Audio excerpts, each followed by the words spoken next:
રાતોરાત આ દંગાઈઓને ઘરમાં છુપાયા હતા.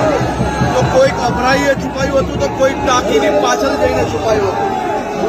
ગાંધીનગર પોલીસે બી થામી લીધેલું કે મજબૂત અને કડક પગલાં ભરવા છે. ઘરના દરવાજાઓ તોડીને એક દંગાઈઓને શોધીને પકડવામાં આવ્યા છે.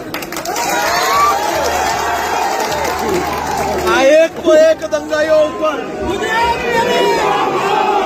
મજબૂતાઈથી પગલાં ભરવા જોડે આ ગામની અંદર જે નુકસાન પહોંચાડ્યું છે તેનું આખું સર્વે કરીને આ તમામ દંગાઈઓના જેટલા બી વિડીયો જેની પાસે મળે છે એ ગુજરાત પોલીસને મોકલવા, જેથી એકનો ચહેરો ઓળખીને ઇન્વેસ્ટિગેશન દરમિયાન આ નુકસાનનું તમામ રકમ એ લોકો પાસેથી કઈ રીતે વસૂલી શકાય તે દિશામાં કામ કરવાની સૂચના ગાંધીનગર પોલીસને આપવામાં આવી. હજી બી જે લોકો ભાગી રહ્યા છે એને બચાવનાર કે છુપાવનાર લોકોને બી ગુનેગાર ગણવામાં આવશે અને એમની ઉપર બી સખ્તાઈથી પગલાં ભરવામાં આવશે.